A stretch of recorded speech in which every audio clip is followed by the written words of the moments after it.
अस्सलाम वालेकुम, मैं मोहम्मद औरंगज़ेब ख़ान, आपका कंप्यूटर टीचर। जैसा कि हम वेब डिज़ाइनिंग का लेक्चर नंबर 22 और CSS का लेक्चर नंबर 4 स्टार्ट करने जा रहे हैं। हमने पिछले लेक्चर में पढ़ा कि हम टेक्स्ट को कैसे स्टाइल, डिज़ाइन, कलर दे सकते हैं इंटरनल CSS में, और हमने थोड़ा सा पैराग्राफ बनाया था जिसमें हमने कलर किया था CSS के थ्रू स्टाइल के अंदर रहते हुए। तो आज हम लेक्चर जो है वहीं से स्टार्ट करेंगे। तो जो न्यू स्टूडेंट्स जो मेरे इस चैनल पे आए हैं उन्हें मैं एक ही रिक्वेस्ट करूँगा कि आप फर्स्ट वीडियो से फिर यहाँ तक पहुँचें, अदरवाइज़ आपको कोई फ़ायदा नहीं होगा, कोई आपको नॉलेज नहीं आएगा। तो इसलिए आप फर्स्ट से देखें। तो स्टूडेंट्स रजिस्टर निकाल लें। आज का जो लेक्चर है वो बहुत ज़्यादा इंपॉर्टेंट होगा। आपको सबसे पहले लेआउट जो है वो दिखा दूँ। लेआउट दिखाने के बाद ये टेक्स्ट हमारे पास लिखा हुआ है। तो आज हमने टेक्स्ट के प्रॉपर्टीज़ जो हैं उनको पढ़ना है, उनको सीखना है कि इंटरनल CSS में टेक्स्ट की प्रॉपर्टीज़ जो हैं वो कैसे क्या होती हैं और उनको कैसे इस्तेमाल कर सकते हैं, और उनमें कौन कौन से ऐसी प्रॉपर्टीज़ हैं जिसके थ्रू हम टेक्स्ट को मुख्तलिफ़ डिज़ाइन, स्टाइल, कलर और साइज़ में तब्दील कर सकते हैं। तो लेक्चर को शुरू करते हैं। तो फर्स्ट ऑफ़ ऑल हम इस फाइल को नोटपैड में ओपन कर लेते हैं। नोटपैड पे ओपन करने के बाद आपको ये सामने नज़र आ रहा होगा कि हमने पिछले लेक्चर में ये P के अंदर पैराग्राफ के अंदर रहते हुए टेक्स्ट सारा लिखा था। तो आपको मैंने पिछले लेक्चर में बताया था कि जो स्टाइल है और ये स्टाइल का जो क्लोजिंग पॉइंट है, तो फर्स्ट ऑफ़ ऑल यहाँ पे मैं बताता चलूँ, हम CSS इंटरनल CSS सीख रहे हैं। इंटरनल CSS में रहते हुए हम वर्क कर रहे हैं। तो कोई भी टैग अगर हम यूज़ करेंगे, फॉर एग्ज़ाम्पल ये बॉडी का टैग है, अगर हमने स्टाइल के अंदर देना है तो हमने जस्ट बॉडी लिखना है। अगर हम टाइटल का टैग है, हेडर है, कोई भी है, उसमें हम डबल ब्रैकेट्स लगा के इसको क्लोजिंग और ओपनिंग टैग होते हैं, इनको हम जस्ट ऐसे डिनोट करेंगे जैसे ये P का लिखा हुआ है पैराग्राफ का। जैसे यहाँ पे हमने P लिखा डबल ब्रैकेट्स लगा के, तो वैसे यहाँ पे सिंगल P लिखा जाएगा। तो अब हम शुरू करते हैं टेक्स्ट की प्रॉपर्टीज़। लेक्चर अगर लेंथी हो जाए, लॉन्ग हो जाए, तो आपने बोर नहीं होना, घबराना नहीं है, आपने टेंशन नहीं लेनी। ये लेक्चर अगर लंबा हो भी जाता है तो ये आपके फ़ायदे के लिए, आपको समझाने के लिए है, सिर्फ इसलिए है कि आपको एक एक कोड का, एक एक चीज़ का पता चल जाए कि हम स्टाइल, डिज़ाइन किस तरीके से दे सकते हैं। और ऐसे लेक्चर जो हैं आपको YouTube पे भी नहीं मिलेंगे, क्योंकि मैं आपको पूरी जो है इंटरनल CSS है उसकी सारी कोड जो है, प्रॉपर्टीज़ जो हैं, वो मैं आपको A to Z यहाँ पे लिख के बताऊँगा। टेक्स्ट प्रॉपर्टीज़ को हम इस लेक्चर में डिस्कस करेंगे। तो मैंने यहाँ पे कुछ प्रॉपर्टीज़ जो हैं वो लिखी हुई हैं, मैं आपको यहाँ पे बाकायदा समझाऊँगा और साथ साथ करके बताऊँगा कि ये क्या क्या चीज़ें हैं और ये कैसे वर्क कर रही हैं। फॉर एग्ज़ाम्पल मैंने एक पहला जो प्रॉपर्टीज़ में लिखा था वो कलर है। कलर को मैं यहाँ से कॉपी करके मैं यहाँ पे आपको शो करवाऊँगा। सबसे पहले मैं आपको लेआउट दिखा दूँ वेबसाइट का। तो ये आपको नज़र आ रहा होगा वेबसाइट का लेआउट। मैं जूम कर लिया थोड़ा सा। जितना टेक्स्ट है ये सारा कलर में नज़र आ रहा है आपको, ये देखें।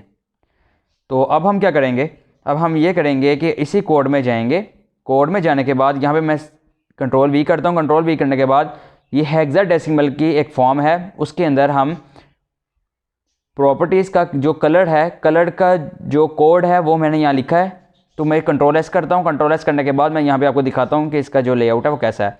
अगर आपको नज़र आ रहा हो कि इसका जो कलर है वो चेंज हो गया है, किसके थ्रू, हेक्साडेसिमल के थ्रू। तो दोबारा इसमें जाते हैं कोड में। कोड में जाने के बाद मैं यहाँ लिखता हूँ FF। कंट्रोल S करते हैं। कंट्रोल S करने के बाद देखते हैं कोई चेंजिंग हुई है। तो चेंजिंग होके देखें थोड़ा ऑरेंज कलर का फाउंट हो गया। तो नेक्स्ट मैं क्या करता हूँ, ये BB लिखा हुआ है, यहाँ पे BB की जगह मैं लिख देता हूँ CC। कंट्रोल S कर लेते हैं। कंट्रोल S करने के बाद यहाँ पे आप देखें थोड़ा सा कलर जो है वो थोड़ा डार्क हो गया।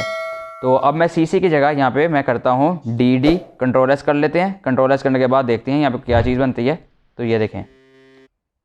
तो नेक्स्ट मैं इसी के अंदर रहते हुए मैं इसको चेंज करूँगा, यहाँ से DD को चेंज करके यहाँ पे मैं करूँगा EE और यहाँ पे मैं करूँगा AA।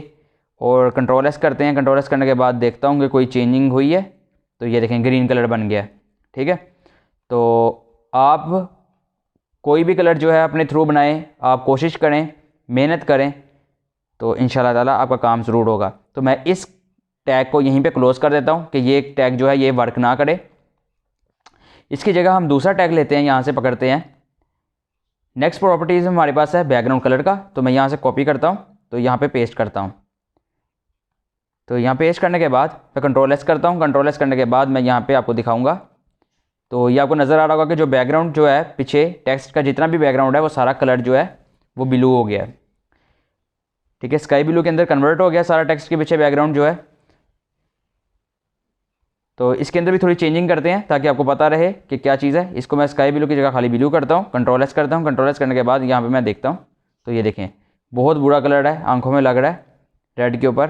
तो कलर चेंज करते हैं, स्काई ब्लू की जगह हम यहाँ पे करते हैं ब्लैक। कंट्रोल एस करते हैं। कंट्रोल एस करने के बाद यहाँ पे पीछे देखते हैं कि चलो ठीक है, अब थोड़ा सा कलर नज़र भी आ रहा है। चलिए ये ब्लैक ही रहने देते हैं बैकग्राउंड कलर। आपको आगे बहुत ज़्यादा चीज़ें जो हैं समझानी है, प्रॉपर्टीज़ समझानी है, तो आपने घबराना नहीं है किसी भी चीज़ से। तो नेक्स्ट हमारे पास है फाउंट का वेट जो है, इसको कॉपी कर लेते हैं। यहाँ से कॉपी करके यहाँ पे मैं पेस्ट कर देता हूँ, आपको समझाता हूँ। कंट्रोल एस कर लेते हैं। कंट्रोल एस करने के बाद मैं आपको दिखाता हूँ। बोल्ड का मतलब आपको पता है कि कोई भी टेक्स्ट जो है जहाँ पे हम बोल्ड का लगाते हैं ऑप्शन, जैसे हम उसमें HTML के अंदर बी का टैग लगा रहे थे, तो उसका मतलब है बोल्ड। ठीक है, कि कोई भी टेक्स्ट होगा वो बोल्ड हो जाएगा। तो इसके अंदर हमने पूरे टेक्स्ट को बोल्ड किया क्योंकि हमने पैराग्राफ का टैग जो है वो लगाया हुआ था। ये पैराग्राफ है, इसके अंदर हम चाहते हैं कि पैराग्राफ को, पूरे पैराग्राफ को बोल्ड कर दे। ठीक है, तो इसके अंदर मैं आपको एक चीज़ बता दूं, मैंने आपको यहाँ पे गाइड नहीं किया। मैं इस टैग को दोबारा ओपन करूँगा। इसको ओपन करने के बाद मैं कंट्रोल एस करूँगा। कंट्रोल एस करने के बाद आपको लेआउट दिखाता हूँ। तो आपको लेआउट नज़र आ रहा होगा कि ये ग्रीन कलर में सारा टेक्स्ट जो है वो आपको नज़र आ रहा है। तो मैं आपको यहाँ पे एक चीज़ गाइड नहीं की, एक चीज़ जो लाजमी थी बताने वाली वो मैं आपको बता देता हूँ कि हमारे पास जो पैराग्राफ का कलर था वो रेड था, और जो हमारे पास हेक्साडेसिमल में कलर जो था वो हमारे पास ग्रीन कलर है। ठीक है, ये दो कलर एक हैं और दो कलर ये एक हैं और ये दो कलर एक हैं। ठीक है, मतलब एक कलर, दो कलर, तीन कलर, तीन कलर को मिला के एक रंग बना है, तो इसलिए ये ग्रीन कलर है। तो मैं यहाँ पे एक चीज़ समझाना चाहता था कि ये है कि आपके जहन में भी शायद आया हो कि यहाँ पे जब हमने कलर दिया रेड तो यहाँ पे हमने दिया ग्रीन, तो यहाँ पे टेक्स्ट में जो कलर है वो हमारे पास रेड क्यों नहीं शो हुआ? क्योंकि रेड जो कलर है वो हमें शो होना था, हमें वो नज़र आना चाहिए था, हमें ग्रीन कलर जो है वो नज़र नहीं आना चाहिए था।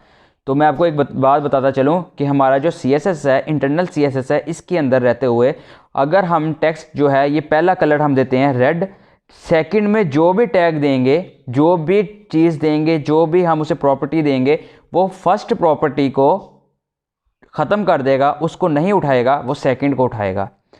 जैसा कि मैंने यहाँ पे कलर दिया बैकग्राउंड कलर, तो उसने इस कलर को उसी वक्त उठाया है। अगर मैं इसकी जगह कोई और नीचे प्रॉपर्टी देता इसी के थ्रू, तो उसने ये प्रॉपर्टी नहीं उठानी थी, पिक नहीं करनी थी, उसने नीचे कोई और करनी थी। फॉर एग्जांपल मैं यहाँ पे एक और दे देता हूँ, बैकग्राउंड कलर ब्लैक है, यहाँ पे मैं इसी प्रॉपर्टी को नीचे पेस्ट कर देता हूँ। पेस्ट करने के बाद मैं यहाँ पे येलो दे देता हूँ,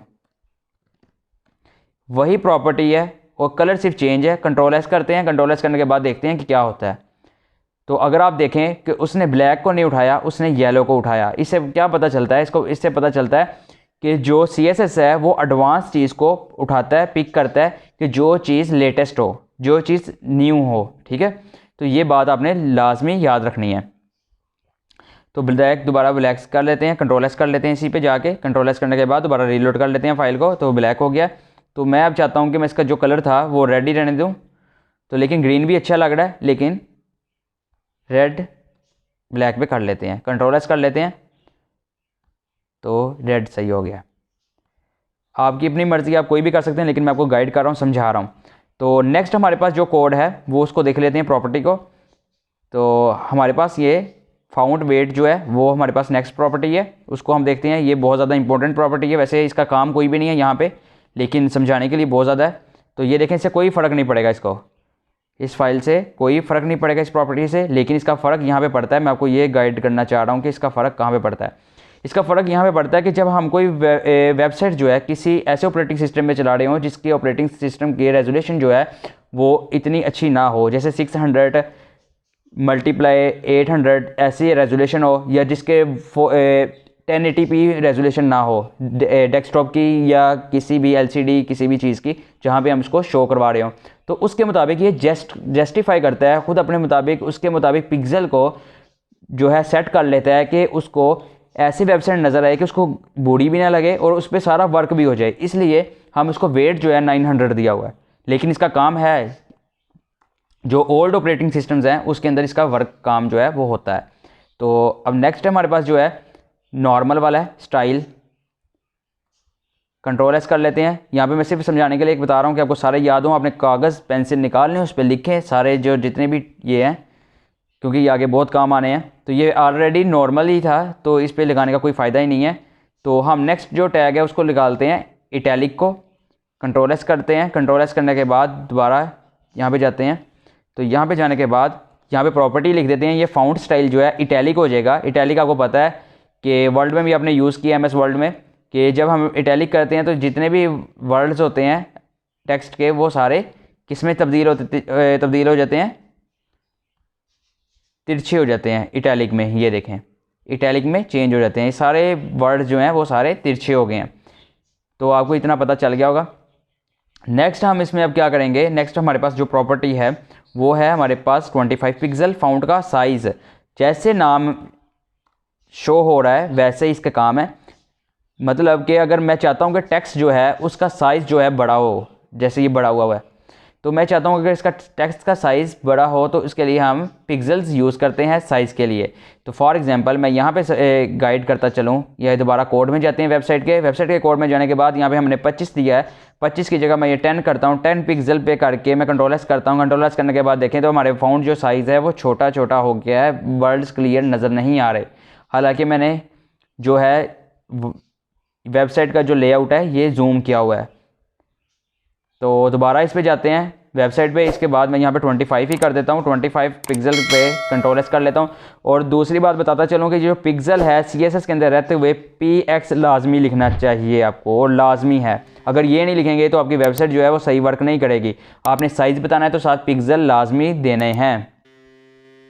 कंट्रोल एस कर लिया तो आपके पास सामने लेआउट नज़र आ गया। नेक्स्ट हमारे पास प्रॉपर्टी जो है वो है वेरिएंट वेरिएबल की, ठीक है। तो नॉर्मल है, वेरिएंट जो है इसका वो हम यहाँ पे शो करवा देते हैं, लेकिन इसका यहाँ पे काम नहीं है क्योंकि हमारे पास ये बेसिक है। तो जब हम आगे वर्क करेंगे उसमें इसका बहुत काम आएगा। अभी टेक्स्ट हमारे पास जो नॉर्मल ही है, फाउंट जो है साइज़ है, और ये फाउंट जो है ये नॉर्मल है, ठीक है। तो नेक्स्ट जो है हमारे पास प्रॉपर्टी है इसकी वो है कैप्स लॉक की। ये बहुत ज़्यादा जो जिसे कहते हैं इम्पोर्टेंट भी है और समझने वाली चीज़ है। मैं आपको यहाँ बताता चलूँ, अगर कोई क्लाइंट जो है हमें कहता है कि हमारे पास जो टेक्स्ट जो लिखा हुआ है पैराग्राफ की शक्ल में, मैं चाहता हूँ कि इसको खूबसूरती के लिए इसके जो छोटे अल्फ़ाबेट्स हैं, स्मॉल केस जो अल्फ़ाबेट्स हैं वो भी थोड़े अपर केस में हो जाएं, तो उसको क्या करेंगे, कंट्रोल एस करके दिखाता हूँ तो आपको क्लियर वाज़ा नज़र आ जाएगा। ये देखें जितने बड़े अल्फ़ाबेट्स थे वो बड़े ही नज़र आ रहे हैं और वो एक हाथ से ज़्यादा बड़े हुए हैं, और जो छोटे थे वो भी सारे अपर केस में है, लेकिन साइज़ उनका छोटा ही है। तो नेक्स्ट हमारे पास जो प्रॉपर्टी है उसको देखते हैं। हमारे पास यहाँ पे नेक्स्ट है हमारे पास फाउंट की, और ये सबसे ज़्यादा इम्पोर्टेंट है जो कोई हम टेक्स्ट लिखते हैं उसके अंदर। और ये मैं आपको समझाता हूँ यहाँ से कि हमारे पास एक फाउंट का जो आप MS वर्ड यूज़ करते हैं उसके अंदर फाउंट का साइज़ और फाउंट का जो है ऑप्शन होता है कि आप कौन सा फाउंट यूज़ करना चाहते हैं। टाइम न्यू रोमन जो है वो यूज़ करना चाहते हैं, या टाइम्स यूज़ करना चाहते हैं, स्पारी करना चाहते हैं, या अलाइन कर सकते हैं, या कोई भी कर सकते हैं, ठीक है। अब कई ज़्यादा हैं टेक्स्ट जो आप मर्ज़ी यूज़ कर सकते हैं, लेकिन इसके अंदर जो कॉमन यूज़ होते हैं वो ये 3 से 4 हैं, ठीक है। इसके अलावा भी आप अपने मर्ज़ी का ऐड कर सकते हैं, लेकिन ये ऐसे टेक्स्ट हैं जो all operating systems all Windows में ऑलरेडी मौजूद होते हैं, ठीक है। तो ये बात आपने याद रखनी है। नेक्स्ट हमारे पास जो प्रॉपर्टी आ जाती है वो है टेक्स्ट अलाइन जस्टिफाई, लेकिन लेक्चर जो है वो 14 मिनट्स का हो चुका है ऑलरेडी। तो मैं आपसे एक रिक्वेस्ट करूँगा कि यही जो लेक्चर है इसको हम कंटिन्यू करेंगे नेक्स्ट लेक्चर में। तो आप चैनल को सब्सक्राइब करें, लाइक करें, कमेंट करें और कमेंट करके मुझे बताइए कि लेक्चर जो है वो कैसा लगता है। तो मिलते हैं इसके नेक्स्ट लेक्चर में। यहीं से शुरू करेंगे अपना लेक्चर और इसी प्रॉपर्टीज़ से सीखेंगे। तो तब तक के लिए अल्लाह हाफिज़।